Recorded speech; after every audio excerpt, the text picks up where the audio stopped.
Energy bills and gas prices through the roof. I'm not saying gas prices, because it's petrol. Gas. It's not even a gas. It's a liquid. So just introduce the new Prime Minister, a sort of state of the nation kind of thing. Yeah, okay.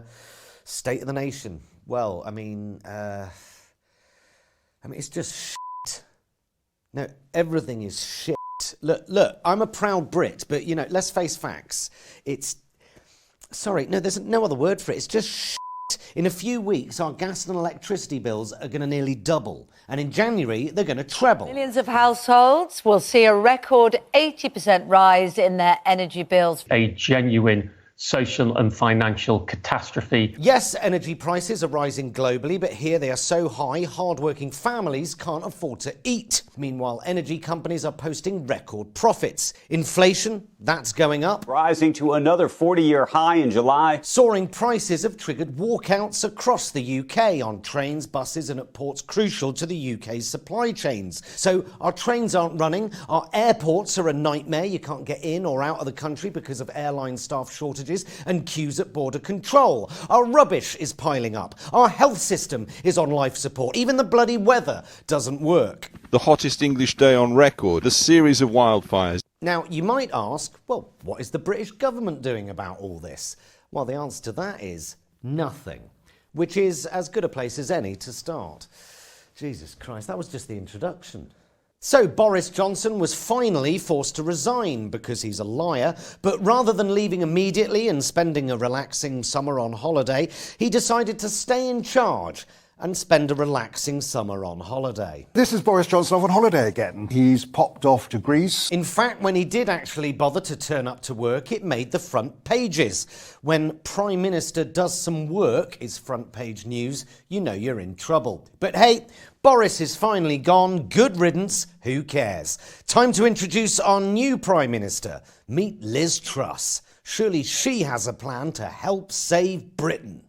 Just to clarify, Liz Truss has not won a general election. We won't have another one for 18 months. No, she was chosen by roughly 200,000, mostly extremely wealthy Conservative Party members, deciding who runs a country of nearly 70 million, but I haven't got time to go into it. Unfortunately, Boris's main achievement in office was to set the bar so low that anyone can now become Prime Minister, even Liz Truss. Oh, come on, that just feels a bit lazy, doesn't it? Come on, I'm better than this.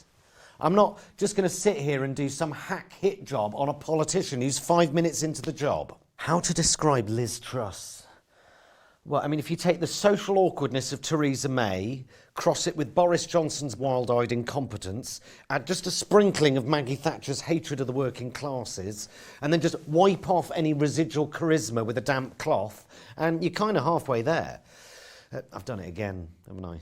So what's her plan? What's her plan to help the millions of families who can't afford to heat their homes?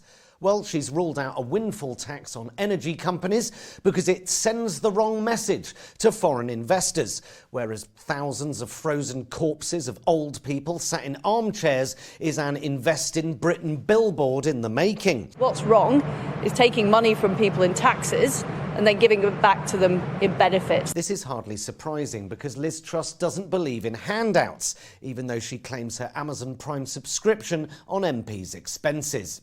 In direct response to eye-watering energy profits in the face of poverty-inducing heating bills, she says profit isn't a dirty word. And maybe she's right. Profits aren't necessarily evil, but people dying of hypothermia because they can't afford your extortionate prices, that is evil. That's not about profit, that's about greed. And everyday, normal, hard-working citizens are having it rubbed in their faces. They see that they are ruled by a government that is ruled by corporations, not led by morality, but led by money. And Liz Truss embodies that painful truth perhaps even more than Boris did. For Boris was born into wealth. He was born a Tory. He was born a heartless bastard, whereas Liz Truss has made the choice to be one. She made the choice to back big business and screw anyone that gets in the way of profit. Her plan is to take a bonfire to EU regulations, meaning a bonfire to consumer rights and environmental protections. She wants us out of the European Court of Human Rights, and she wants to crush the unions and take a flamethrower to workers' rights and their ability to strike. And now, after years of privatisation and underinvestment, and thanks to Brexit, water companies can now hurl our own turds and piss into the English Channel whilst giving billions to shareholders. 12 years of Conservative rule has taken us from fifth richest nation on the planet to being downgraded to an emerging market economy. 12 years of Tory rule, and this winter our schools will have to choose between heating classrooms or paying for teachers. Hospitals will have to choose between heating wards and performing life-saving surgery. And hundreds of thousands of households will have to choose between food and heating. British supermarkets are offering loans to help customers pay for their groceries, get into debt or go hungry. It's obscene. It's morally wrong, but morals don't seem to be on the table these days, yet people are starting to have enough. The tide is turning. People can see that they are being taken for a ride, that their hard-earned cash is lining the pockets of shareholders and rich politicians' mates. We've had enough. You asked for a State of the Nation video? Well, there, you've got one. We've had enough. It just feels like everyone I meet looks like they want to shut up shop and move to a country with better infrastructure, less child hunger, and more trustworthy leaders. Like North Korea or something.